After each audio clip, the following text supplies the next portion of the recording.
안녕하세요. 이번 시간부터 수강생 여러분들과 강의를 함께 하게 될 오픈서베이 고아라라고 합니다. 저와는 함께 설문지 작성부터 보고서 작성까지 함께 하시게 될 텐데요. 잘 부탁드릴게요. 그러면 강의를 시작하겠습니다. 지난 시간에 이규민 팀장님을 통해서 같이 배우신 소비자 조사 프로세스를 한번 떠올려 보겠습니다. 첫 번째로 조사 문제를 정의를 하셨을 거예요. 그리고 조사 문제가 정의가 됐다면 조사 계획을 수립하셨을 거고요. 세 번째로 설문지 작성하고 데이터를 수집한다라는 걸 배우셨을 거고, 네 번째로 그렇게 수집된 데이터를 가공하고 통계 처리한다라는 것도 확인하셨을 거고요. 다섯 번째로 그렇게 가공된 데이터를 분석하고 보고서를 작성한다라는 프로세스를 저희가 같이 배웠었습니다. 오늘부터는 제3단계, 즉 설문지 작성 및 데이터 수집 단계를 배워보려고 해요. 설문지 작성과 데이터 수집은 마케팅 조사에서 가장 핵심적인 단계라고 할 수 있습니다. 왜냐하면 설문지 내용 구성은 데이터 가공 및 분석 단계까지 영향을 미치는 아주 중요한 단계이기 때문에 그렇게 핵심적인 단계라고 말씀을 드려요. 저희가 설문지 작성을 하기 전에 먼저 설문지가 어떻게 생겼는지 구조를 좀 파악해 보도록 하겠습니다. 설문지란 무엇인지부터 확인을 해볼게요. 설문지란 무엇일까요? 설문지는 응답자가 개인의 특성, 행동, 태도, 가치와 신념 등을 응답할 수 있도록 작성된 조사 도구입니다. 체계적이고 질서 정연하게 설계된 질문들로 구성되어 있고요. 이를 통해서 개별 응답자 정보를 받은 다음에 그걸 수치화한 데이터를 확보하실 수 있습니다. 앞에서 정성조사에 대해서 배우셨을 텐데, 정성조사에서 우리가 인터뷰하는 질문지를 가이드라인이라고 부른다면 보통 정량조사를 위한 질문지는 설문지라고 부릅니다. 설문지가 왜 중요할까요? 잘못된 질문지 구조 혹은 질문 항목으로 저희가 조사를 하게 되면 비표본 오차, 즉 응답자로 인한 에러를 야기하는 주요한 원인이 되기 때문입니다. 질문 구조, 문항, 워딩에 따라서 조사 결과가 크게 달라질 수 있기 때문에 굉장히 섬세하게 신경 써서 설계해야 될 중요한 부분이에요. 그러면 일반적인 설문지 구성을 살펴보도록 하겠습니다. 크게 4파트로 구성을 해볼 수 있는데, 첫 번째로는 설문 내용을 소개하고 이제 응답자분들에게 참여 방법을 안내하는 부분이 있고요. 두 번째로는 저희가 앞부분에서 조사 대상자를 설계하셨을 거예요. 그 조사 대상자에 해당하는지 확인하기 위한 스크리닝 파트가 있습니다. 세 번째로는 우리가 정말 묻고 싶은 질문들을 넣는 본설문 파트가 있고요. 마지막으로 응답자의 특성 정보를 수집하는 그런 파트로 크게 4단계 구성되어 있습니다. 먼저 설문 내용 소개 및 참여 방법 안내에 대해서 좀 상세하게 확인해 보겠습니다. 설문 도입부로서 응답자에게 설문 목적과 내용을 간략하게 소개하고 필요한 안내를 진행하는 부분이에요. 이 부분에서는 응답자의 경계심과 두려움을 완화하고 또 주제에 관련 지식을 활성화하고 내용을 상기해서 설문 응답 준비 상태로 돌입할 수 있게끔 저희가 준비시키는 목적이 있습니다.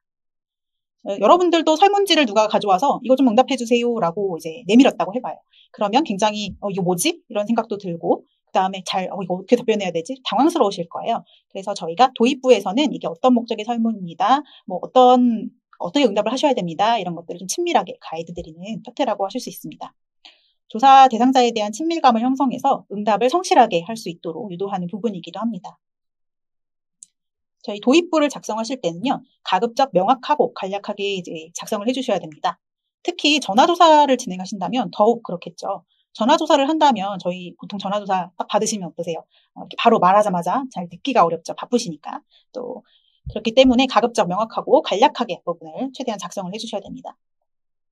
또한 응답 방식에 대한 가이드라인을 제시해 주셔야 되는데, 이게 면접 때는 방식이 어떠한지, 즉 뭐 자기 기입식으로 이제 기록하는 설문지인지, 아니면 면접원이 들고 나가는 설문지인지, 뭐 온라인으로 클릭하면서 넘어가면 되는 설문인지, 이런 것들은 가이드를 앞부분에서 드릴 수 있으면 좋습니다.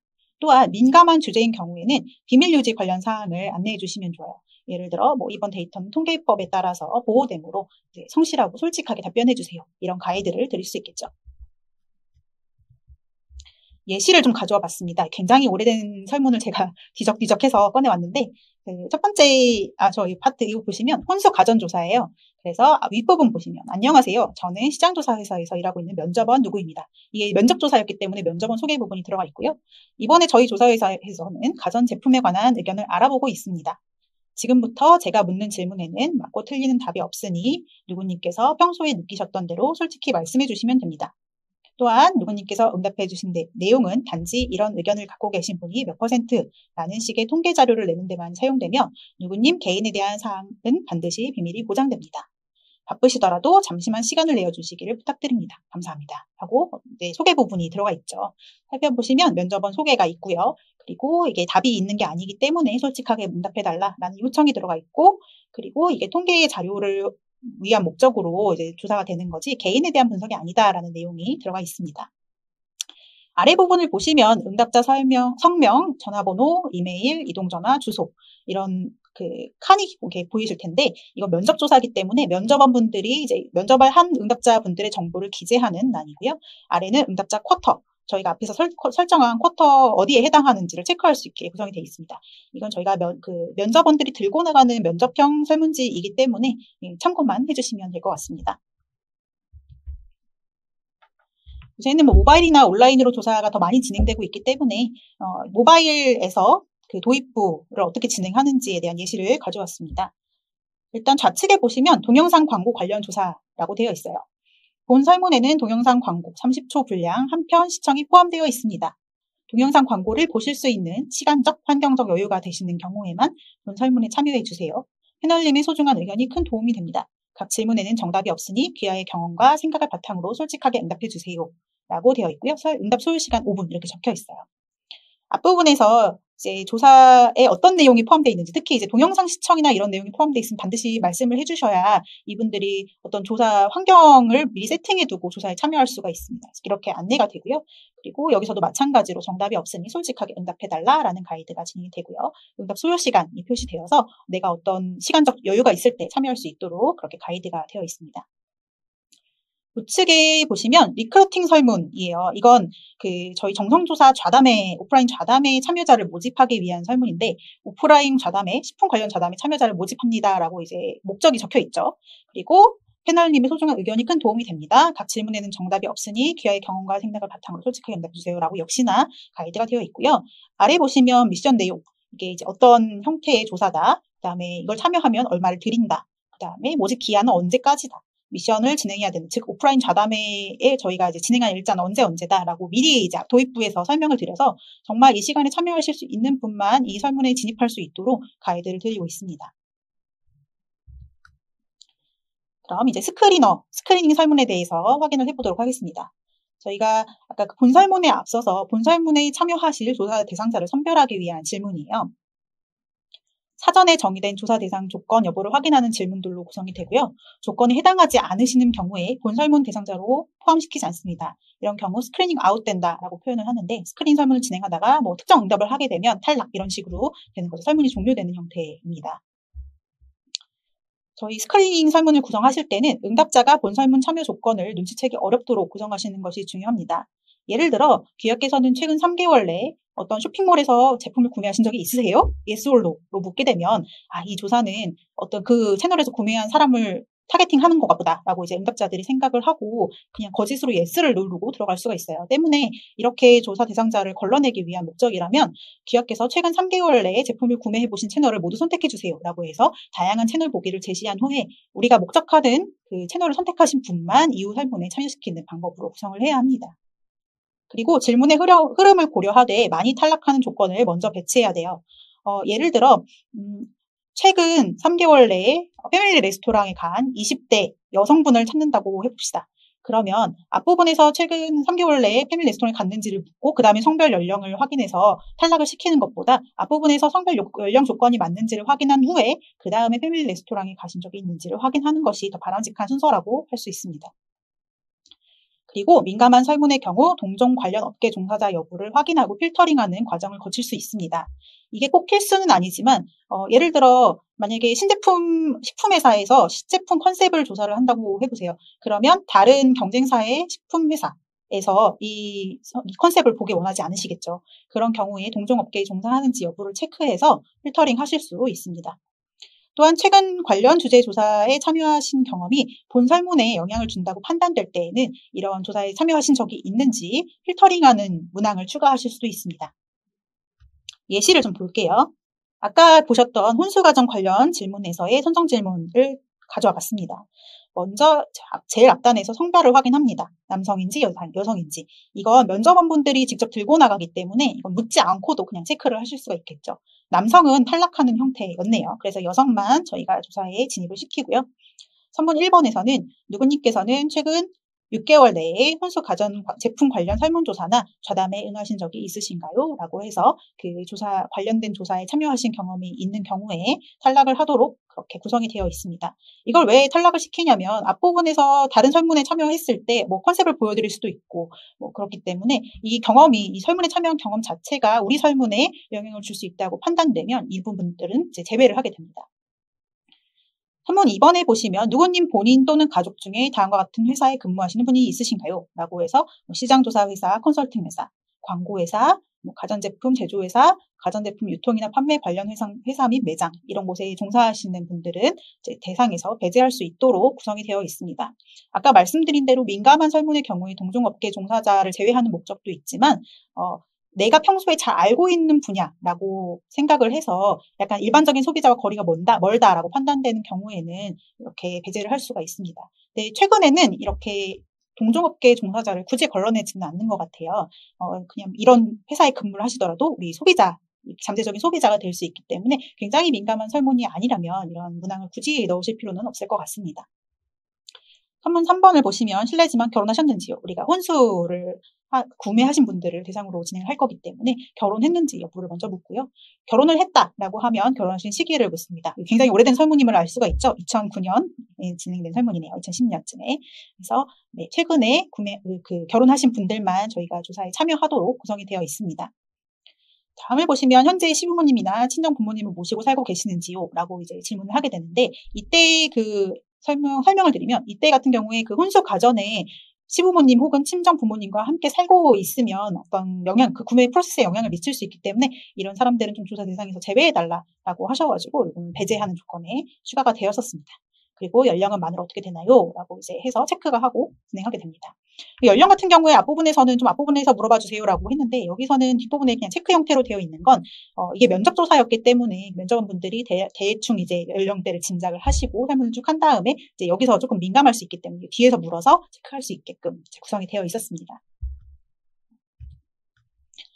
스크리닝 설문의 경우에는 이게 두 가지 타입으로 좀 볼 수가 있어요. 첫 번째로는 하나의 설문에서 쭉 이어지는 형태가 있을 수 있습니다. 즉 스크리닝 설문과 본 설문이 하나의 통설문으로 되어 있어서 스크리닝은 만약에 아웃됐다 이러면은 중도 탈락하는, 귀하께서는 아쉽지만 조사 대상이 아닙니다 라고 해서 탈락하는 형태가 있을 수 있고요.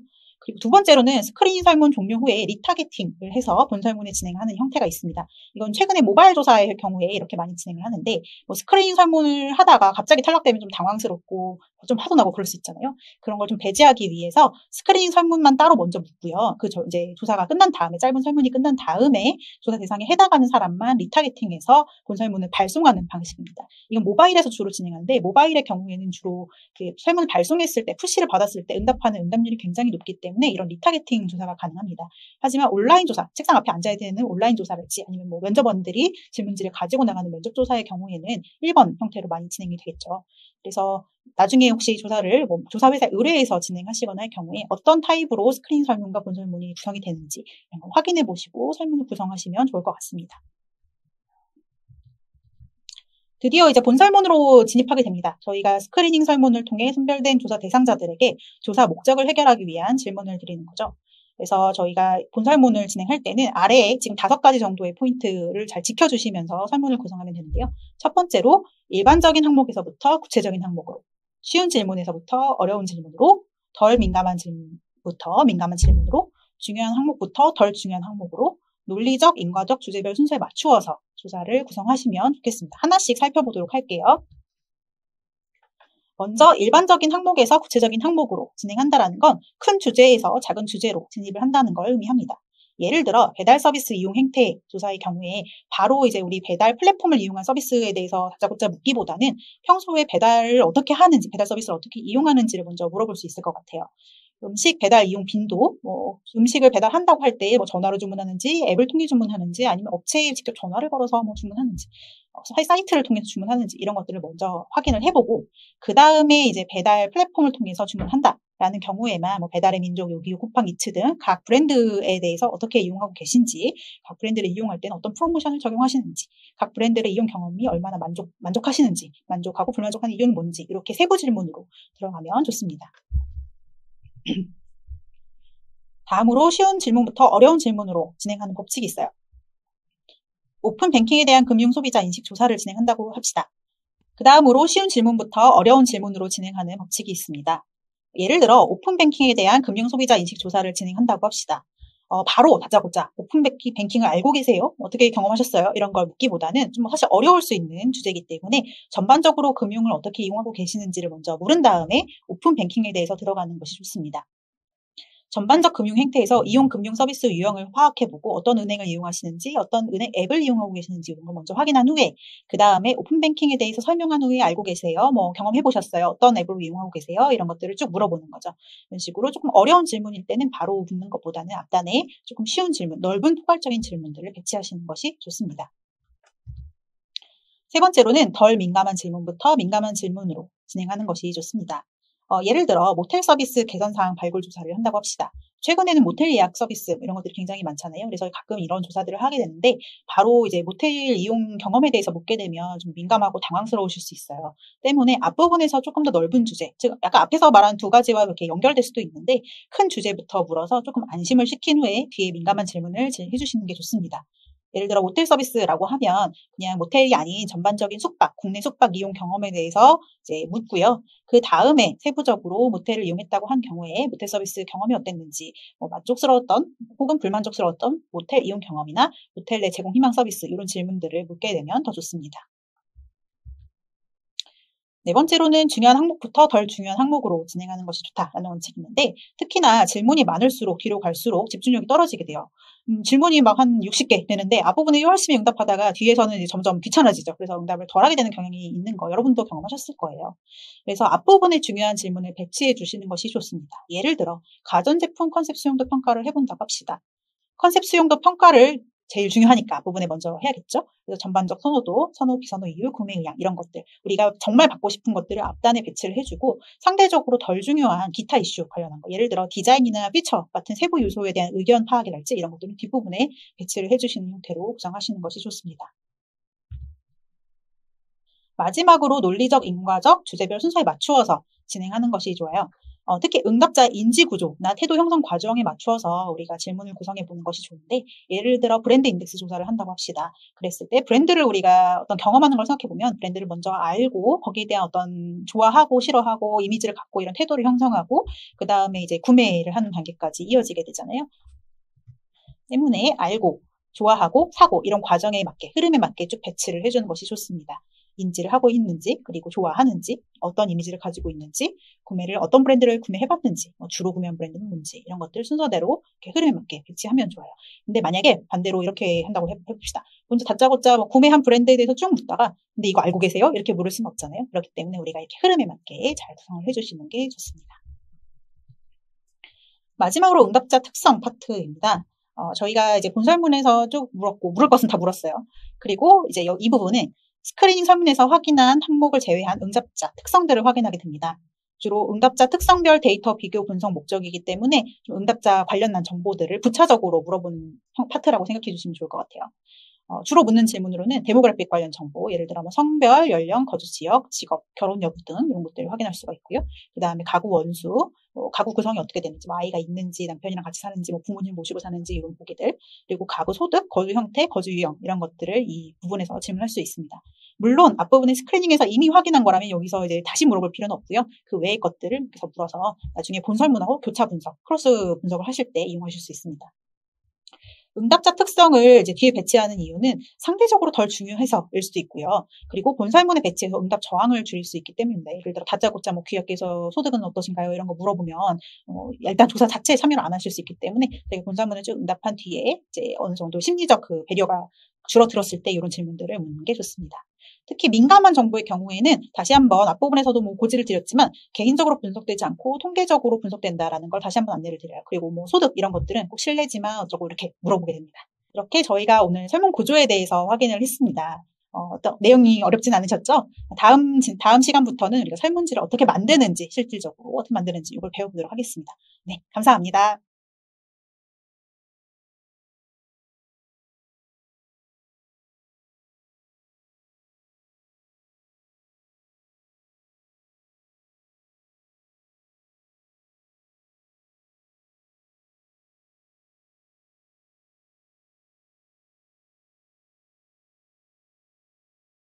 여러분 안녕하세요. 지난 시간에는 저희 설문 구조를 함께 살펴봤습니다.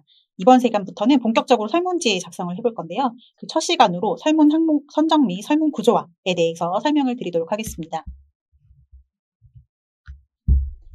설문지를 어떻게 만드나요? 자, 우리가 설문지를 작성하기 위해서 워드 파일을 하나 열었어요. 그럼 백지 상태죠. 질문할 건 많기는 한데 백지를 보면 눈앞이 캄캄해져요.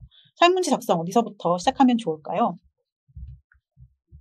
설문 설계 프로세스에 대해서 말씀을 드리면 크게 다음 5가지로 구성이 되어 있다고 말씀드릴 수 있을 것 같아요. 첫 번째로는 우리가 질문하고 싶은 내용들을 나열을 해봅니다.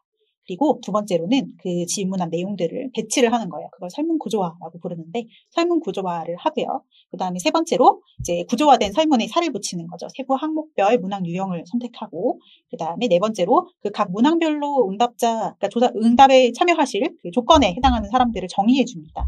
문항별 응답자 조건 설정하기, 이동 로직이라고도 하죠. 그리고 마지막으로 질문 및 보기 워딩을 직접적으로 작성하는 이 총 5개의 단계로 구성되어 있다고 생각해 주시면 좋을 것 같아요. 이제 하나씩 살펴볼게요. 먼저 질문하고 싶은 내용 나열하기입니다. 우리가 조사를 통해 파악하고자 하는 내용들의 리스트, 이걸 저희가 맨날 투노리스트라고 부르는데 이걸 쭉 작성을 해보는 거예요. 조사의 배경과 목적을 기반으로 참여자에게 질문하고 싶은 항목들을 우리가 쭉 나열을 해봅니다. 질문의 세부 항목은 구체적인 가설을 검증할 수 있는 내용들로 구성할 수 있습니다. 저희가 비즈니스 퀘스천이랑 리서치 퀘스천을 좀 구분하시면 좋을 것 같은데요. 우선 우리가 어떤 비즈니스 퀘스천이라는 거는 사업을 저희가 진행하고 마케팅을 진행할 때 이제 마케터 입장에서 떠오르는 걸 비즈니스 퀘스천이라고 할 수 있어요. 예를 들어 전년 대비 매출이 감소했어. 무엇 때문에 매출이 감소했을까? 경쟁사 브랜드 때문일까? 마케팅 효과가 없어서일까? 자, 이런 질문들을 저희가 궁극적으로 확인하고자 한다면 이걸 바로 소비자한테 물을 수는 없겠죠. 우리 매출이 왜 감소했어요? 뭐 경쟁사 브랜드 때문이에요? 이렇게 물어볼 수는 없어요. 그래서 이걸 리서치 퀘스천으로 변환을 해줘야 됩니다. 소비자들은 우리 브랜드를 많이 알고 있을까? 뭐 이러면 예를 들어 선크림 하면 떠오르는 브랜드는 뭐예요? 이렇게 물어볼 수 있는 거고요. 1등 브랜드와 우리 브랜드의 차이는 뭘까라는 게 궁금하다면 A 선크림 하면 떠오르는 이미지를 모두 선택해 주세요. 뭐 가장 선호한 선크림은 브랜드는 뭔가요? 이런 식으로 이제 소비자한테 할 수 있는 질문들로 이걸 변환을 해주는 겁니다. 그래서 우리가 질문하고 싶은 내용을 나열할 때는 이렇게 내가 가지고 있는 비즈니스 퀘스천을 좀 정리를 해보시고 그걸 어떻게 소비자한테 물어야지 이 답을 찾아낼 수 있을까 이런 거를 이제 나눠봅니다. 그래서 비즈니스 퀘스천과 리서치 퀘스천을 좀 나눠보는 것들이 중요하다고 보여지고요. 예를 들어서 A 선크림 브랜드 담당자의 설문조사에 대해서 같이 한번 살펴보도록 할게요. 이 A 선크림 브랜드 담당자가 이제 고민하는 것들은 우리 제품이 나온 지 3년 정도 됐는데 우리 브랜드를 정말 많이 알고 있는지, 그리고 우리 브랜드와 경쟁사 브랜드의 이미지상의 강력점은 뭔지 궁금하고, 또 우리 브랜드를 알고 있지만 왜 안 사지? 이런 게 이제 궁금하다고 해봅시다. 이걸 조사 목적으로 좀 확인해보면 우리 브랜드의 인지도와 인식이 어떠한지 파악을 하고, 그래서 향후 마케팅 전략 수립의 기초 자료로 활용하고자 하는 거겠죠. 그래서 이것들을 아까 이제 조사 배경에 해당하는 비즈니스 퀘스천을 이제 질문하고 싶은 내용, 리서치 퀘스천으로 좀 나열을 해봅니다. 우리 브랜드를 알고 있나? 선크림 하면 우리 브랜드가 머릿속에 있기는 할까? 사람들이 가장 좋아하는 선크림 브랜드는 무엇일까? 우리 브랜드를 좋아하는 사람들은 얼마나 많을까? 그게 누구일까? 우리 브랜드와 경쟁 브랜드는 각각 왜 좋아하는가? 우리 브랜드와 경쟁 브랜드 이미지는 각각 어떠한가? 우리 선크림을 구매하는 이유는 뭘지? 그다음에 알고 있으면서도 왜 안 사지? 이런 질문들을 좀 나열해 볼 수 있을 것 같아요. 그런데 우리가 중요하게 생각할 점은 설문이 너무 길어지면 소비자의 집중도가 떨어지기 때문에 이 투노리스트를 너무 길게 작성해서는 안 됩니다. 보다 직관적으로 간결하게 중요한 문항만 작성을 해야 되는데, 그 이유는 아까 저희 전 시간에 배웠던 대로 뒤로 갈수록 응답자의 집중도가 떨어지면 그 응답의 퀄리티가 떨어지기 때문이에요.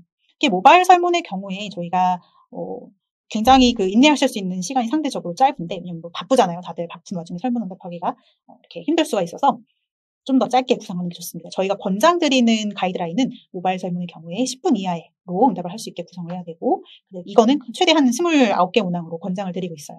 그리고 아무리 많더라도 한 49개 이하의 문항으로 구성해 주시는 것이 좋습니다.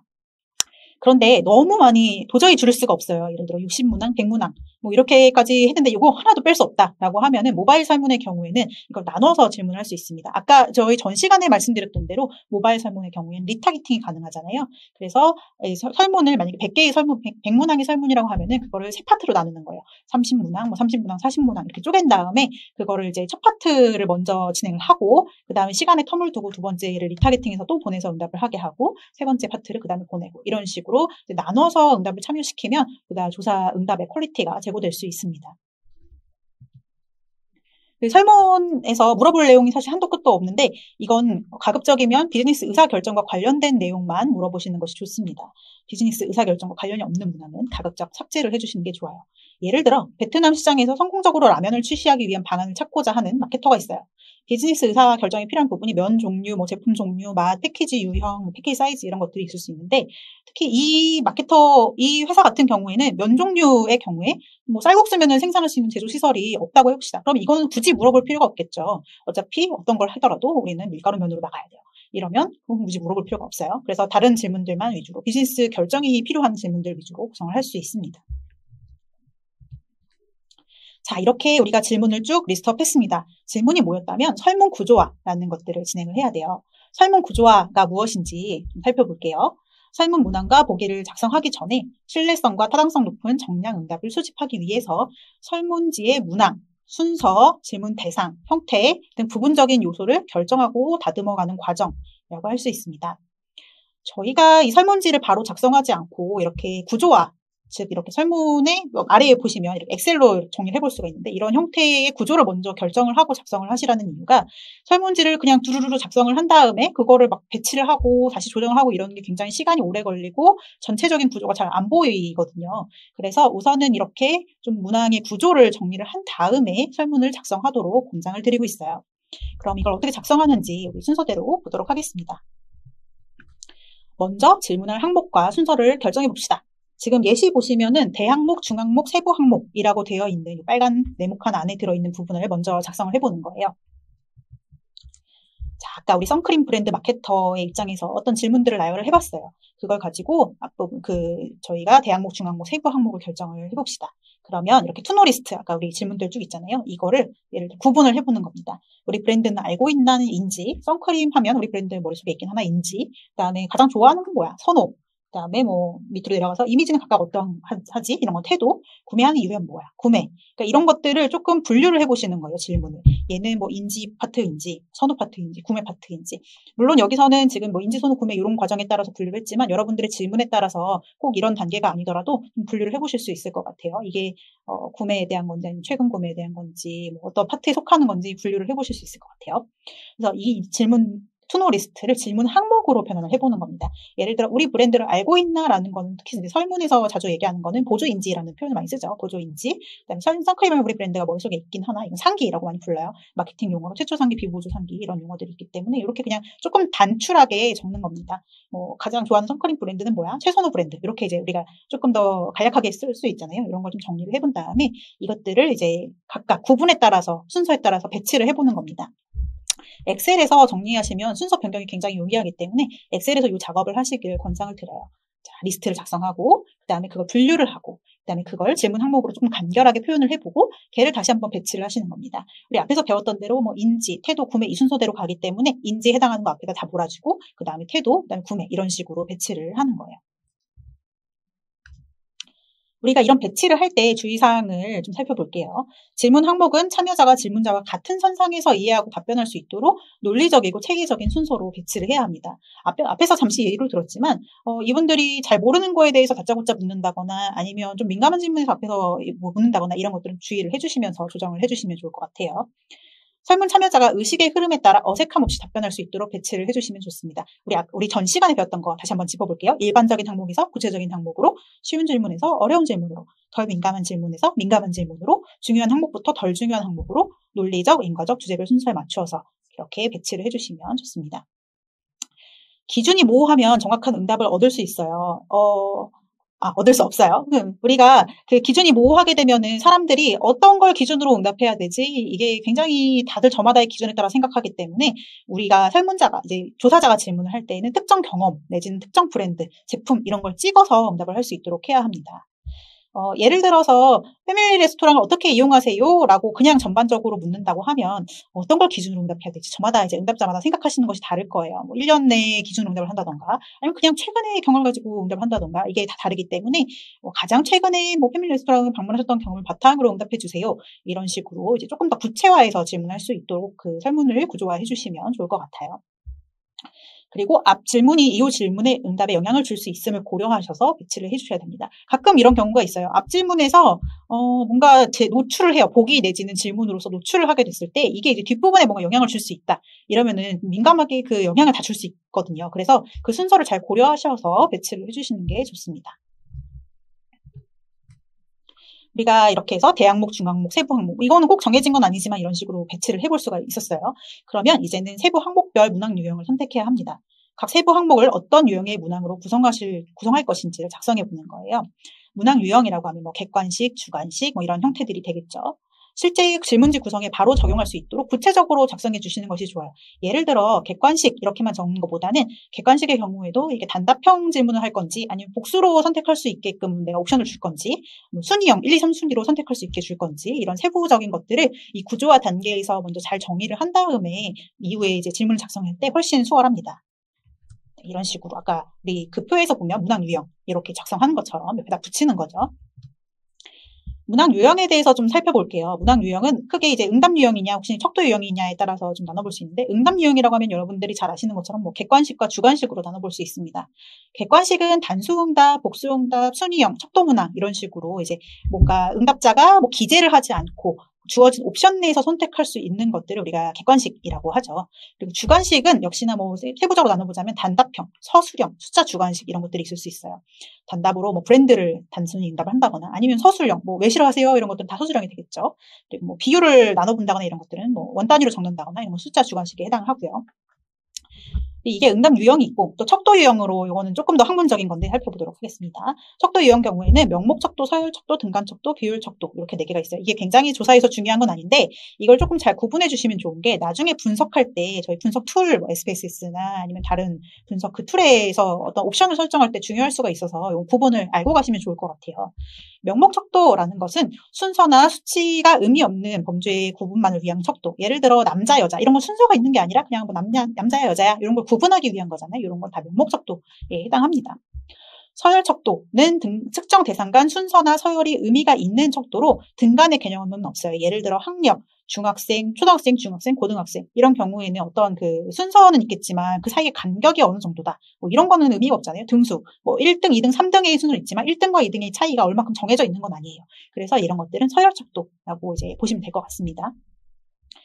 등간 척도는 특정 대상 간 순서, 숫자의 간격이 동일해서 양적 간격을 알 수 있는 척도로 온도나 뭐 시험 점수 같은 것들이 있어요. 온도 같은 경우에 뭐 30도가 뭐 1도보다 뭐 몇 배 더 더워. 뭐 이런 식으로 우리가 알 수 있잖아요. 이런 것들은 이제 간격이 정해져 있기 때문에 등간 척도라고 할 수 있습니다. 그 5점 척도나 뭐 7점 척도 같은 리커트 척도가 서열 척도에 해당할까요? 등간 척도에 해당할까요? 좀 이건 한번 생각해 보시면 좋을 것 같아요. 이게 제가 좀 찾아봤는데 저도 헷갈려서 서열 척도에 사실 엄밀히 말하면 해당한다고 합니다. 예를 들면 뭐 1점과 5점 사이의 간격이 동일한 게 아닐 수가 있기 때문에 서열 척도에 해당하는데 저희가 이제 5점 그런 리커트 척도는 분석에 많이 활용을 하기 때문에 조금 더 상위 척도, 즉 등간 척도로 보고서 다 그 간격이 동일하다라고 이제 가정을 하고 많이 분석을 하게 됩니다. 그래서 등간 척도로 구분하는 책자들도 많더라고요. 엄밀히 말하면 서열 척도지만 분석을 위해서 등간 척도를 활용한다라는 건 참고로 알아두시면 좋을 것 같아요. 그리고 비율 척도가 있습니다. 이건 절대 0점과 사칙 연산이 가능한 척도로 뭐 나이나 몸무게나 자녀수, 매출액 이런 것들이 해당합니다. 이제 세부적으로 문항 유형에 대해서 살펴볼게요. 객관식 문항 먼저 살펴보겠습니다. 객관식 문항은 폐쇄형 설문 문항이라고도 하는데요. 객관식 문항의 장점이라고 하면 응답자의 답변이 명백히 짐작되고 범주화가 가능해질 때 참여자가 응답하고 질문자가 분석하기 모두 쉽다는 장점이 있어요. 그리고 분석에 어려움을 주는 세부 응답은 제거하고 질문 목적에 부합하는 응답에 초점을 맞춰서 우리가 물어보고 또 답변을 얻을 수 있습니다. 참여자가 질문의 내용을 잘못 이해하거나 질문을 한 번에 파악하지 못할 때 도움이 됩니다. 예를 들어 질문을 했는데 이게 무슨 내용인지 알 수가 없어요. 그러면 주관식으로 적기가 어려울 텐데 보기가 있다고 하면 이게 이런 내용이구나 라고 보조적으로 유추를 할 수가 있겠죠. 또 소득이나 학력과 같이 민감한 설문에서 보다 쉽게 응답을 할 수 있도록 도와줄 수 있습니다. 단점이라고 한다면 참여자의 경험이나 인지와는 무관하거나 보다 정확한 의견에 대해 응답할 수 없는 상황임에도 응답을 해야만 하도록 강요할 수 있습니다. 예를 들어 저는 좀 이거 답변하기 싫은데 뭔가를 찍게끔 유도하는 거예요. 이런 것들은 조금 고려하셔서 객관식 혹은 주관식을 결정을 하셔야 됩니다. 객관식 형태의 질문 문항은 이제 다음 4가지 정도가 있어요. 아까도 말씀드렸지만 yes or no형이 있고요. 단답형, 즉 질문에 대해서 yes or no로 대답할 수 있는 응답 유형이 있을 것 같고요. 그리고 단수 응답, 3가지 이상의 보기 중에서 하나만 선택하는 거, 단수 응답 내지는 단일 응답이라고 하죠. 복수 응답이 있습니다. 3개 이상 주어진 보기 중 2개 이상을 선택하는 경우, 단순한 복수 응답형과 순서형 복수 응답형, 즉 순위형이 있을 수 있어요. 그냥 뭐 모두 선택하세요라고 해서 순서 상관없이 그냥 보기 중에서 해당하는 거 모두 고르는 게 단순 복수 응답형일 거고요. 순서대로 모두 선택해주세요. 뭐 순서대로 최대 3순위까지 선택해주세요. 이런 것들은 순위를 매길 수 있습니다. 예를 들어 가장 그렇다라는 거 1번으로 선택하고 그 다음 2번, 3번 이렇게 선택할 수 있는 게 순위형이라고 볼 수 있어요. 그리고 우리 많이 활용하는 리커트 척도형이 있습니다. 전혀 그렇지 않다부터 매우 그렇다와 같이 정도를 묻는 형태의 질문으로 중간점을 제시하지 않는 사전 척도나 6점 척도와 같은 짝수형 척도가 있고요. 중간점을 제시하는 형태의 5점, 7점과 같은 홀수형 척도가 있습니다. 주로 저희 경험상으로 볼 때 사회조사에서는 짝수형 척도를 많이 사용해요. 그냥 짝수형으로 물어서 이게 동의와 비동의 이렇게 구분을 하는 경우가 많기 때문에 사회조사에서는 그 짝수형 척도를 좀 많이 썼던 것 같고요. 그리고 근데 마케팅 척도에서는 이제 마케팅 조사에서는 그 평균 혹은 뭐 탑2, 그러니까 뭐 긍정률의 비율 이런 것들을 많이 내기 때문에 그 5점이나 7점 척도, 홀수형 척도를 많이 사용을 합니다. 근데 가끔 마케팅 조사에서도 중간값이 있지 않았으면 좋겠어요. 보통이 너무 많아요 라고 하시는 경우에는 4점이나 6점 이렇게 활용하시기도 합니다. 모바일 설문에서의 척도 문항의 수의 경우에 조금 몇 가지 주의하실 점이 있는데 그 모바일 설문에서 척도형 문항을 응답한다고 할 때 지금 제일 좌측에 보시는 게 그리드 타입이라고 해요. 그냥 척도를 여러 개로 쭉쭉 이렇게 응답하는 건데 이거는 그 좀 지양을 하시는 게 좋습니다. 특히 모바일에서의 경우에는 이렇게 일렬로 찍기가 굉장히 쉬워요. 뭐 온라인에서도 마찬가지지만 일렬로 그냥 444, 뭐 111 이렇게 찍는 비율이 좀 높아질 수 있기 때문에 이렇게 묻기보다는 하나하나 이렇게 넘어가면서 묻게끔 설계하시는 것이 좋습니다. 또 연이은 척도 문항을 너무 많이 넣지 않는 것이 좋습니다. 아까 말씀드린 대로 응답자의 피로도도 좀 높아질 수 있고 그냥 쭉쭉쭉 뭐 저희가 줄 세운다고 하는데 뭐 1번 내지는 4번, 뭐 5번 이렇게 쭉 줄 세우는 경우들이 있어서 이게 척도형을 가급적이면 너무 많이 넣지 않길 권장을 드려요. 보통 이 성격 검사 뭐 이런 거 하면 계속 척도형 나오는데 굉장히 힘들잖아요. 이 피로도 굉장히 높아질 수가 있습니다. 가급적 10개 이내로 작성을 해주시면 좋습니다. 그리고 연속된 게 아닐 경우에 최대의 한 설문대에서 20개 이내의 척도로 구성을 해주시는 것이 좋습니다. 모바일에서 뭐 9점 척도나 뭐 MPS 11점 척도나 이런 것들이 가능한지 궁금해하시는 경우들이 있는데 모바일에서도 다양한 유형의 척도형 응답 제시 수집이 가능합니다. 이런 형태로 제시할 수 있고 선택할 수 있습니다. 주관식 문항의 장단점에 대해서 살펴보도록 하겠습니다. 주관식 문항을 조금 이제 나이 드신 분들 같은 경우에 개방형 설문이라고도 많이 부르세요. 개방형 설문 문항이라고도 부르는 주관식 문항의 장점으로는 참여자에게 제한된 보기 내에 답변을 강요하지 않기 때문에 보다 자유로운 의견을 표현할 수 있는 환경을 만들어줍니다. 응답자들의 정보 수준 혹은 지식 정보를 알고 싶거나 탐색적으로 활용할 수 있습니다. 또 직접적인 또는 새로운 의견이나 감정의 강도 등을 파악할 수 있어요. 이게 객관식으로만 하게 되면 그냥 단순히 그냥 주어진 보기 안에서 선택을 하게 된다면 주관식으로 줬을 때는 뭔가 내가 새로운 의견을 낸다거나 뭐 좀 직접적인 의견을 준다거나 이런 것들이 가능하게 됩니다. 또 보고서에서 좀 잘 활용하실 수 있는데 그 VOC, 보이스 오브 커스터머 형태로 보고서에 이제 인용해서 쓰게 되면 또 파워풀한 보고서를 작성하실 수 있기 때문에 잘 활용해 주시면 좋습니다. 단점으로는 참여자 각각의 방식으로 응답하기 때문에 답변이 불필요하게 길거나 반대로 너무 짧아서 조사 결과를 간단히 확인하거나 분석하기 어렵다는 단점이 있을 수 있어요. 정량 분석 시에 저희가 특히 개별 응답 하나하나 이제 코드를 부여해서 숫자로 변환하는 작업, 즉 주관식 코딩이라는 과정을 거치게 되는데 이게 또 시간과 비용이 드는 일이기 때문에 그걸 고려해서 주관식 문항이 너무 많지 않게 꼭 필요한 문항에만 들어갈 수 있게 설계를 해주시는 것이 좋습니다. 또 표현 능력이 부족한 응답자에게는 충분한 답변을 수집하기가 어려워요. 그냥 뭐 모릅니다, 뭐 없습니다 이렇게 답변하시는 경우도 많기 때문에 가급적이면 이런 문항들 너무 많이 넣지 않게 하는 것이 좋고요.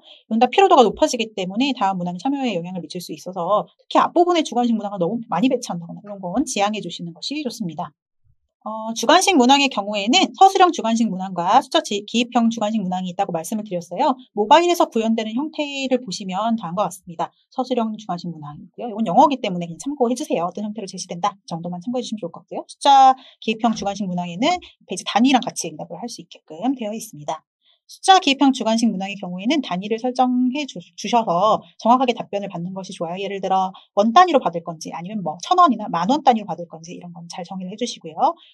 또 입력 가능한 최소 최대값을 설정해 주시면 응답 퀄리티 제고에 굉장히 도움이 됩니다. 예를 들어 말도 안 되게 너무 높은 값을 입력하지 못하게 맥스 값을 지정을 해준다거나 말도 안 되게 최소 값이 나오지 않도록 이제 미니멈 값을 지정해 주시는 게 도움이 되실 수 있을 것 같아요. 또 아까 앞에서 보지 않은 것 중에서 복수 기입형 주관식 문항을 설정할 수도 있습니다. 한 페이지에서 너무 여러 개의 주관식 응답을 요구하는 경우에 응답자의 부담을 주고 설문 이탈률을 높이는데 복수 기입형 주관식 문항에는 브랜드 리스트, 예를 들어 기억해서 떠오르는 브랜드를 모두 적어주세요 라고 하는 경우에 이런 식으로 제시를 할 수 있고요. 너무 많이 나열하지 않도록 해주세요. 3개 정도 나열을 하게 할 수도 있고 근데 다 받고 싶다라고 하면은 리스트를 작성하되 뭐 미니멈 값을 지정을 미니멈 값만 지정해주고 맥스 값은 지정하지 않는 형태로 하실 수 있을 것 같아요. 총 주관식 응답은 3개 이내로 권장을 드리고 있습니다. 주관식 문항을 잘 활용하면 보기 아이디어도 얻을 수 있는데 이거는 좀 뭔가 여유가 있을 때 하실 수 있는 것 같아요. 뭐 시간적이나 그 비용상의 여유가 있다고 하면 주관식을 활용해서 우리가 나중에 객관식 보기로 작성할 그런 질문들을 좀 아이디어를 얻는 거예요. 예를 들어 내가 전혀 이 시장에 대해서 모른다라고 하면은 정성 조사를 할 수도 있지만 주관식 조사로 질문을 던져서 응답을 받아본 다음에 거기서 나오는 응답들을 정리해서 객관식 보기로 구성을 하게 되면 조금 더 빠뜨리지 않고 모든 보기를 포괄하는 형태의 조사를 진행할 수가 있겠죠. 이제 문항별 참여자 조건을 설정하는 겁니다. 응답자 조건을 이제 설정하는 파트인데 이 표에서 보시면은 가장 우측에 있는 것처럼 뭐 응답자 조건이 이 문항은 전체한테 물어본다. 이 문항은 선호 브랜드가 있는 사람한테만 물어본다. 이 문항은 뭐 A 브랜드를 알고 있는 사람한테만 물어본다라는 조건들을 설정해 주는 거예요. 모든 문항에 항상 전체 응답자가 응답하는 건 아니기 때문에 문항의 내용에 따라서 앞선 질문들을 기반으로 응답할 사람들을 정의해 주시는 것이 해당됩니다. 네, 여기까지 우리 설문 항목 선정하고 설문을 구조화하는 과정에 대해서 배워봤습니다. 오늘 좀 내용이 어렵진 않으셨나요? 궁금하신 것이 있으시면 질문을 남겨주시면 좋을 것 같고요. 그러면 오늘은 여기서 마치도록 하겠습니다. 감사합니다.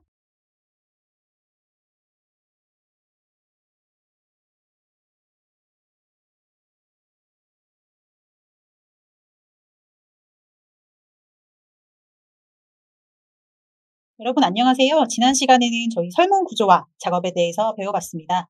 이번 시간에는 응답자의 심리와 특성을 이해하는 파트로 진행을 해보려고 합니다.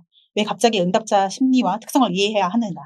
바로 질문지로 넘어가지 않는가? 이런 부분들이 궁금하실 텐데요. 진행하면서 하나씩 알아보도록 하겠습니다. 응답 과정에서 나타나는 응답자 심리 유형들을 파악해야 되는 이유는 설문 퀄리티 높은 응답을 수집하기 위해서예요. 응답자 시각에서 설문을 구성해야 되기 때문에 우리가 응답자의 심리를 파악한 후에 그분들의 이제 시각에 맞춰서 설문을 구성을 해야 하기 때문에 이 파트를 좀 추가해 봤습니다. 응답자의 심리와 특성을 함께 알아보도록 할게요. 응답 과정에서 나타나는 응답자의 심리 유형은 다음과 같이 총 4가지로 말씀드려볼 수 있을 것 같아요. 첫 번째로는 질문 받은 내용뿐 아니라 질문자가 무슨 대답을 듣고 싶어 하는지 어떤 응답을 하는 것이 좋을지에 대해 생각하고 있습니다. 두 번째로는 속도감 있게 응답하는 설문의 경우에 빠르게 답변하고자 하는 마음에 자신의 경험을 제대로 기억하지 못하는 경우도 있어요. 세 번째로 대답하기 어려운 질문에 대해서 자신 스스로가 쉽게 응답할 수 있도록 질문을 수정하는 경향이 있습니다. 네 번째로는 민감한 질문에 대해서 답변을 거부하거나 실제와 다르게 왜곡된 응답을 하는 경향이 있습니다. 하나씩 알아볼게요. 첫 번째로 질문받은 내용뿐만 아니라 질문자가 무슨 대답을 듣고 싶어 하는지 응답자가 이제 고려해서 응답을 하게 되는 형태인데요. 예시를 봅시다. 귀하께서는 반려묘를 기르고 있습니까? 라고 해서 yes or no, 네 기르고 있습니다. 라고 선택을 했어요. 두 번째로 귀하께서 기르시는 반려묘 중에 스코티시 폴드를 갖고 있는 반려묘가 있습니까? 라고 이제 물었어요. 그러면 사실 없음에도 불구하고 그냥 예 있습니다라고 답변하시는 경우들이 있습니다. 질문자가 이런 걸 찾는구나 라는 걸 가정을 하고 이제 본인이 응답을 하는 거죠. 거짓일 수도 있고 약간 무의식적으로 응답하시는 경우도 있어요. 그래서 세 번째로 이제 저희가 확인을 합니다. 다음 중 스코티시 폴드를 가진 고양이를 선택해 주세요 라고 해서 다시 한번 검증을 하는 거죠. 그래서 이렇게 조금 응답자가 응답을 수정하거나 거짓 답변을 할 수 있는 가능성을 고려해서 이런 좀 중요한 질문들은 검증하는 문항들을 넣으시는 걸 생각해 볼 수가 있습니다. 두 번째, 속도감 있게 응답하는 설문에 자신의 경험을 제대로 기억하지 못할 때도 있다라는 건데요. 예시를 보면 귀하께서 최근 3개월 이내에 구매하신 적 있는 상품을 모두 선택해주세요 라고 해서 분명히 2번을 선택하셨어요. 그래서 저희가 확인 문항을 넣어봤습니다. 최근 3개월 내에 귀하께서 구매하신 맛있는 요구르트의 브랜드를 모두 선택해주세요 라고 하니까 주관식에다가 구매하지 않았다. 이렇게 응답하시는 분들이 있는 겁니다. 이게 사실 거짓말을 했다기보다는 그냥 약간 무의식 중에 앞에서 찍고 뒤에서 그냥 이거 내가 다시 생각해보니까 아닌데? 라고 하는 경우가 있어요. 그래서 이거는 이런 식으로 다시 한번 잘 검증을 해주고 뒤에서 배우겠지만 클리닝을 응답을 값을 지운다거나 수정한다거나 이런 과정들을 거쳐서 데이터를 에디팅할 수 있습니다. 세 번째로 대답하기 어려운 질문에 대해 자신 스스로가 쉽게 응답할 수 있도록 질문을 수정하는 경향이 있어요. 예를 들어 귀하께서 TV 홈쇼핑하면 어떤 브랜드가 생각나는지 가장 먼저 떠오르는 브랜드를 하나만 기입해주세요라고 했더니 실제 응답을 이렇게 하셨어요. 하림, 조이너스, 화장품. 이게 분명히 저희는 TV 홈쇼핑 채널에 대해서 물을 건데 TV 홈쇼핑에서 나오는 브랜드, TV 홈쇼핑에서 판매되는 어떤 제품의 브랜드 이런 걸로 자기가 스스로 이제 답변을 좀 쉽게 수정을 하고 답변을 하시는 경우에 해당합니다. 그래서 이런 응답들이 나와서 이 사람 무조건 이상한 거 아닌데요? 이상한 거 아닌가요? 이게 아니라 좀 이럴 수 있다라는 것들을 알고 저희가 조사를 진행하면 좋을 것 같아요. 이걸 조금 더 정확한 응답을 받으려면 좀 부연 설명을 적는 게 좋겠죠. TV 홈쇼핑 채널을 말씀해 주세요. 랄지 그 브랜드가 아닌 홈쇼핑 채널로 말씀해 주셔야 됩니다라고 이제 추가 문구를 단다든지 그래서 이제 응답자가 이런 응답을 최소화할 수 있도록 저희가 질문을 잘 작성하시는 것이 좋습니다. 네 번째로 민감한 질문에 대해서 답변을 거부하거나 실제로 다르게 왜곡된 응답을 하는 경우가 있습니다. 이런 질문 좀 민감할 수 있죠. 정치, 지지하는 정당 이런 거 물어보면 응답 좀 민감할 수 있어요. 결과를 보니까 저희가 이 밑에 좀 민감할 수 있기 때문에 데이터는 가렸는데 지지하는 정당이 없음 잘 모르겠음이 거의 과반 이상 55.1%나 나왔네요. 그래서 그 내용을 확인해 보니까 말하지 않겠다 이런 응답들이 있습니다. 그래서 이렇게 민감한 설문에는 응답을 안 하거나 아니면 말하지 않겠다라는 이제 옵션이 있을 수 있도록 제시를 해준다거나 이런 것들을 감안해서 설문을 받으셔야지 좋을 것 같아요. 조사 응답자에 대한 가정을 하는 것이 중요합니다. 저희가 질문을 짤 때 응답자가 이럴 거야 라는 가정을 가지고 설문지를 작성해야 되기 때문에 조사 응답자를 어떻게 가정하면 좋을지 확인해 보겠습니다. 응답자는 중2 수준의 이해력을 가지고 있다고 가정해 주세요. 응답자는 작성자만큼 꼼꼼하게 문항을 읽을 여유가 없다고 가정해 주세요. 응답자는 작성자만큼 특정 이슈에 대해 많은 고민을 해온 사람이 아닐 수 있다고 가정해 주세요. 이런 것들이 있어요. 뒤에서 좀 살펴보겠습니다. 자, 먼저 중2 수준이라고 했는데 중2가 어떻지라는 게 이제 중요한 게 아니고 굉장히 쉽게 표현을 해야 된다라는 걸 말씀드리는 거예요. 예를 들어 이제 저희가 설문지를 이렇게 고객사분들이 가져오는 거 보면 이렇게 어려운 워딩을 쓰시는 경우가 있어요. 탑 트림 네이밍에 관한 기타 자유 의견을 적어주세요. 이게 저도 사실 무슨 말인지 모르겠네요. 근데 이렇게 이제 질문을 구성하는 게 아니라 가장 어울린다고 생각하시는 브랜드 이름에 대해 추가 의견이 있으시다면 자유롭게 작성해 주세요. 이런 식으로 누가 봐도 이해하기 쉬운 언어로 표현해 주시는 것이 중요합니다. 또 응답자는 작성자만큼 꼼꼼하게 문항을 읽을 여유가 없는데 간혹 이제 이런 예시와 같은 그 설문을 가져오시는 경우가 있어요. 보기만 해도 복잡하죠. 그래서 이런 것들을 이제 응답자가 꼼꼼하게 읽을 거라고 가정을 하고 설문을 구성하게 되면 뒤에 응답을 제대로 받으실 수가 없습니다. 만약에 이런 걸 꼭 보여주셔야 한다면 그 좀 파트로 나눠가지고 윗부분에 특성화 트랙이란 이 부분 좀 나누고 그 다음 문항에서 확인하고 넘어가면 그 밑에 있는 거 이미지 보여주고 이런 식으로 구성을 하셔서 응답자가 차근차근 이 내용을 숙지할 수 있도록 고려해서 구성하시는 것도 중요해요. 세 번째로 응답자는 작성자만큼 특정 이슈에 대해서 고민을 많이 해온 사람이 아닐 수 있다라는 것도 우리가 당연하지만 알고 있어야 되는 부분인 것 같아요. 예를 들어 그냥 일반적인 사람한테 귀하께서는 우리나라 토목 산업에 대해서 어떻게 생각하시나요? 이런 질문을 한다고 하면 여러분들은 답변을 하실 수 있나요? 네, 그렇게 말씀하실 수 있는 분은 잘 없을 것 같아요. 이런 질문들을 하려면 저희가 조사 대상자부터 좀 고려를 해보시는 게 좋을 것 같아요. 예를 들어 귀하께서는 현재 어떤 산업군에서 일하고 계신가요? 라는 질문을 스크리닝 질문에 넣어서 토목 또는 건설 관련 회사에 종사하시는 분들을 대상으로 한다던가 아니면 기업께서는 평소 토목 건설 등에 관심이 있으신가요? 라고 질문을 해서 토목이나 건설에 관심 있는 사람을 대상으로 질문한다거나 이런 식의 이제 장치가 필요한 겁니다. 바로 이런 질문을 하지 않도록 유의해 주셔야 할 것 같아요. 네, 오늘은 좀 짧게 응답자의 심리와 특성에 대한 가정을 배워봤습니다. 다음 시간부터는 정말 본격적으로 설문을 작성해 보도록 하겠습니다. 네, 수고 많으셨습니다. 감사합니다.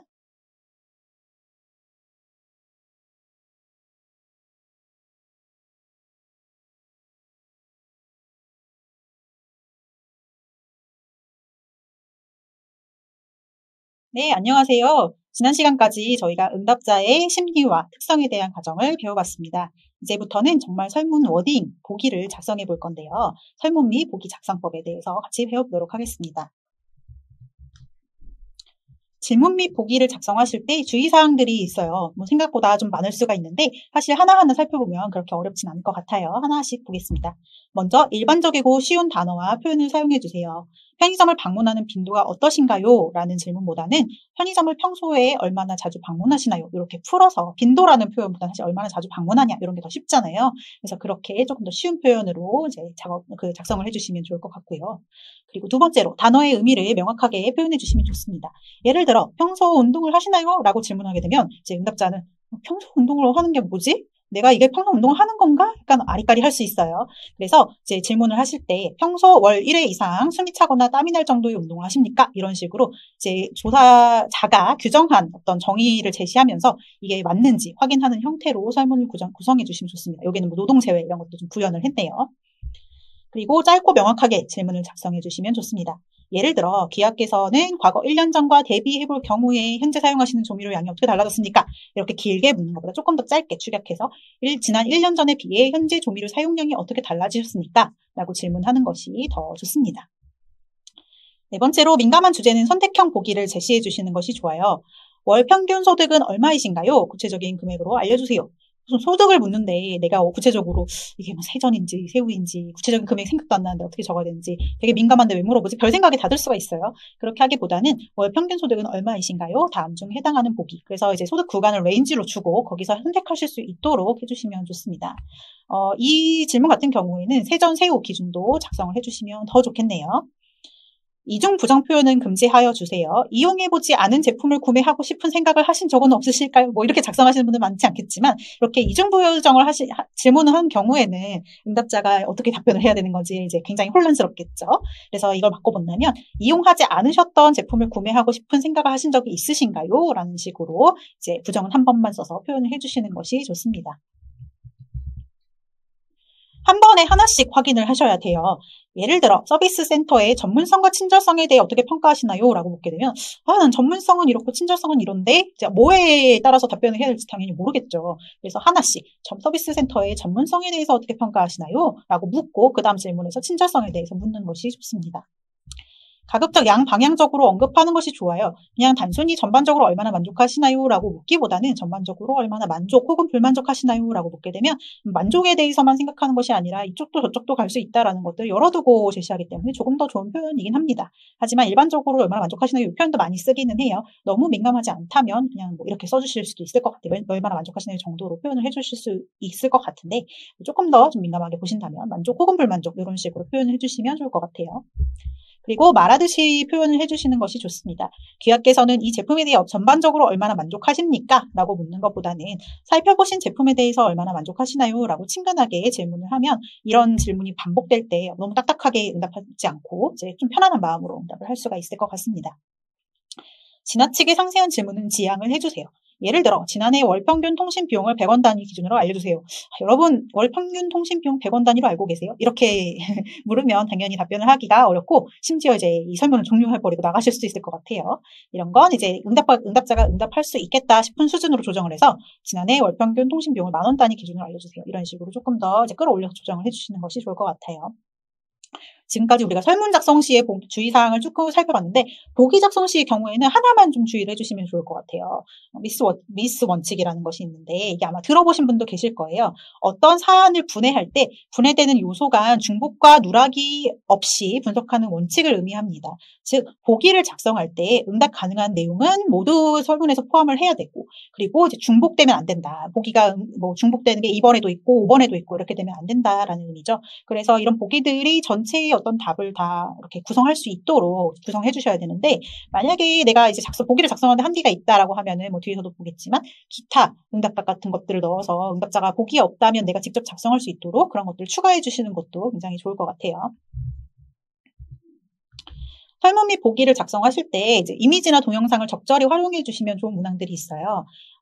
이렇게 지금 보이시는 것처럼 문항 혹은 보기에 이미지를 추가해서 우리가 보여줄 수가 있는데 뭐 텍스트만으로 헷갈리는 경우 예를 들어 이제 브랜드명이나 뭐 제품명 같은 경우에 내가 제품명으로 봐서는 잘 모르겠는데 어떤 패키지를 보면 알 것 같아 라는 그런 것도 있을 수 있잖아요. 예를 들어 뭐 무슨 샴푸다 그러면 사실 제가 무슨 샴푸 쓰는지 잘 기억이 안 날 수 있는데 이미지로 보여주게 되면 더 정확하게 응답을 할 수가 있을 것 같아요. 또 비디오 삽입을 할 수가 있는데요. 동영상을 보여준 후에 설문에 응답하도록 할 수가 있습니다. 뭐 예를 들어 광고 효과 조사에서 어떤 무슨 뭐 최근에 진행된 무슨 스포츠웨어 광고를 보셨나요? 뭐 어떤 브랜드의 스포츠 광고를 보셨나요? 이렇게 묻기보다는 동영상 광고 한번 틀어준 다음에 이거 보셨나요? 라고 하면 어떤 편에 대해서 봤는지 안 봤는지 이런 것까지 정확하게 확인을 할 수가 있을 것 같습니다. 저희가 지난 시간에 봤던 것처럼 이런 동영상을 넣으실 경우에는 설문 그 동영상 시청이 얼마 포함되어 있으면 안내해 주시는 것도 잊지 않으시면 좋을 것 같아요. 설문을 작성할 때 자주 하시는 실수들을 좀 살펴보겠습니다. 네, 이거는 하나씩 보면서 보시는 게 좋을 것 같아서, 네, 그냥 쭉쭉 좀 넘어가도록 할게요. 첫 번째로 질문은 완결된 문장으로 작성을 해주시는 것이 좋습니다. 저희가 가끔 이제 고객사에서 작성해온 설문을 보면 질문이 완결형으로 작성이 되어 있지 않은 경우들이 있어요. 뭐 차량용품 구매 주기는 이렇게만 되어 있는 거죠. 그것보다는 우리가 이제 어쨌든 응답자한테 응답 내용을 답변해 주십사 요청을 드리는 거니까 보다 정중하게 차량용품을 얼마나 자주 구매하시나요? 라고 이제 종결형으로 정중하게 작성을 해주시는 것이 좋습니다. 이렇게 가져오시는 경우도 많아요. 당신의 성별은? 이렇게 묻기보다는 귀하의 성별은 어떻게 되시나요? 라고 이제 묻는 게 좋습니다. 저희가 아무리 질문이 간단해야 된다라고 하지만 이렇게까지 줄이시면 안 좋을 것 같아요. 두 번째로 객관식 문항의 경우에 응답자들이 보기를 한 개만 선택해야 되는 단일 응답인지 2개 이상 해당하는 것을 모두 선택하는 중복 응답인지 3순위 등 순위에 포함되는 보기까지만 선택하는 것이 하는 순위형 응답인지를 질문에 잘 표현을 해주시면 좋습니다. 예를 들어 여러 보기 중에 단일 응답을 해야 되는데 ABCD 브랜드의 클렌징 폼 제품을 쓰고 싶지 않으신 이유는 무엇인가요? 라고 이제 질문을 해요. 이거 같은 경우에는 가장 그런 거 하나만 선택하게끔 지금 객관식 단일 응답으로 설정이 되어 있는데 그런 부연이 없다 보니까 이게 그냥 내가 왜 이거 하나밖에 선택이 안 되지? 어떻게 해야 되지? 이런 게 좀 모호할 수가 있어요. 그래서 뭐 ABCD 브랜드의 클렌징 폼 제품을 쓰고 싶지 않은 가장 큰 이유는 무엇인가요? 이런 식으로 이제 단수인 경우에 가장 뭐 이런 표현들을 넣어서 선택의 기준을 잡아주시는 것이 좋습니다. 중복 응답의 경우에도 지금 단순히 뭐 쓰고 싶지 않으신 이유는 무엇인가요? 라고 묻는 것보다 이렇게 묻게 되면 그냥 하나만 찍고 넘어가실 수도 있어요. 그래서 이렇게 뭐 해당 보기 모두 선택이라고 한다든지 않으신 이유를 모두 선택해 주세요 라는 표현을 문구에 포함한다든지 그렇게 해주시는 게 좋습니다. 순위형의 경우에는 어떨까요? 순위형의 경우에는 뭐 중요한 순서대로 3순위까지 최대 3순위를 선택해 주세요. 뭐 1순위부터 뭐 3순위까지 선택해 주세요. 이런 식으로 부연을 해주시면 응답자들이 선택을 조금 더 정확하게 하는데 도움을 드릴 수가 있습니다. 문항은 응답자마다 기준이 달라지지 않도록 명확한 단어와 구조로 작성을 해주셔야 돼요. 예를 들어 커피를 일주일에 얼마나 마시나요? 라고 질문을 했어요. 그때 커피라는 것들이 요새 되게 다양하잖아요. 내가 캔커피를 마시는 걸 의미하는 건지, 아니면 아메리카노 내려 먹는 것까지 다 포함하는 건지, 약간 모호할 수가 있습니다. 그래서 이렇게 부연을 해주시는 게 좋아요. 커피 전문점, 인스턴트 커피 등 종류 상관없이 커피라고 하면 모두 포함해서 응답해달라. 라는 부연들이 포함이 돼야 되는 거죠. 그래서 어떤 응답자마다 해석이 다를 수 있는 이런 질문들은 조금 더 명확하게 답변의 기준을 보여주시는 것이 좋습니다. 보기도 마찬가지죠. 보기도 거의 먹지 않음, 가끔, 자주, 거의 매일. 이 기준들이 사람마다 다를 수가 있잖아요. 그래서 이것처럼 커피를 아예 마시지 않는다. 뭐 일주일에 1일 정도, 2일 정도, 3일 정도 이런 식으로 딱 정확하게 응답할 수 있도록 보기도 작성해 주시는 것이 좋습니다. 자, 없음 보기를 넣는 것도 잊지 마세요. 예를 들어 다음 중 기업께서 지금까지 이용해본 경험이 있는 음식 배달 서비스를 선택해주세요라고 해서 이렇게 보기들이 있고 기타가 있어요. 그런데 이 사람이 배달 서비스를 이용한 경험이 없는 사람일 수가 있습니다. 그렇기 때문에 없음 보기를 넣어주시는 것이 더 좋습니다. 만약에 이 질문을 없음 보기 없이 받은 경우에 음식 배달 서비스 이용 경험이 없는 사람은 기타에다가 없음이라고 적을 수도 있지만 응답자가 이렇게 적지 않고 그냥 찍을 수도 있고, 그리고 이제 응답을 받아서 분석하시는 우리 입장에서도 기타에 없음 보기를 다 걸러내고 뭐 이렇게 분석하시게 되면 굉장히 복잡해지거든요. 그래서 없음 보기를 적절하게 추가해 주시는 것이 좋습니다. 어떤 브랜드의 치약을 사용하시나요? 라는 것도 아까 우리 모호한 표현 중에 하나고, 또 없음 보기도 없네요. 그래서 이걸 바꿔본다면 최근 3개월을 기준으로 귀하를 위해서, 그러니까 뭐 나를 위해서인지 아니면 뭐 우리 가족 중에 누가 쓰는 걸지 다를 수도 있으니까, 나를 위해서 어떤 브랜드 치약을 사용하시나요? 해당 보기 모두 선택해서 보기 중 없음 보기도 제시해주고 복수 응답에 이렇게 모두 선택할 수 있도록 옵션을 주는 것이 중요할 것 같아요. 5번째로 기타 보기는 필요한 문항에 적절하게 사용해 주시면 좋습니다. 예를 들어 이거 같은 경우에는 국내 프로야구팀에 대해서 이제 질문하는 건데, 국내에서 어떤 프로야구팀을 가장 좋아하는지를 질문한 건데요. 지금 국내의 프로야구팀이 총 10개이므로 기타 응답값을 여기서는 제시하지 않는 것들이 맞죠. 여기서 그래서 이렇게 웃고 있는 부분에 오른쪽 그 질문을 보시면 이전 질문에서 현재 좋아하시는 국내 프로야구팀이 있다고 선택하셨습니다. 그렇다면 국내에서 어떤 프로야구팀을 가장 좋아하시나요? 단위로 선택할 수 있도록 하고 기타 보기는 빼주시는 것이 좋아요. 만약에 1번 왼쪽에 있는 것처럼 기타 보기를 포함한 채로 질문을 하게 된다면은 뭐 그냥 여기다가 또 저는 NC와 기아가 좋습니다, 이런 식으로 막 여러 개를 답변할 수가 있어서 이런 경우에 분석이 굉장히 또 어려워지거든요. 그래서 이런 경우에는 내가 기준을 정확하게 주고 기타는 빼고 이런 식의 작업들이 필요합니다. 하나의 예시를 더 볼게요. ABC 앱을 자주 사용하지 않는 이유는 무엇인가요? 라고 해서 이거는 뭐 질문 잘 작성해 줬어요.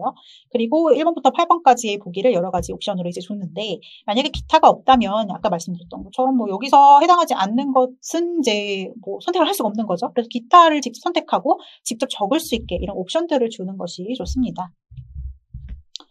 응답에 바이어스, 편견이나 편향이 생기지 않도록 질문을 적어주시는 게 좋아요.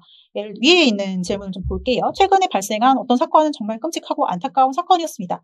위 사건과 관련한 정보의 대응을 어떻게 생각하시나요? 라고 이제 오점 척도로 묻고 있네요.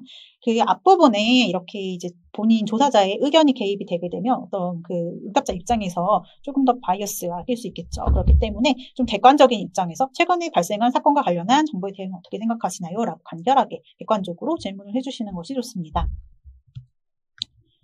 우리 지금까지 어떻게 질문 작성해 주셔야 된다라고 이제 주의점, 자주 실수하시는 사례들 좀 살펴봤는데요.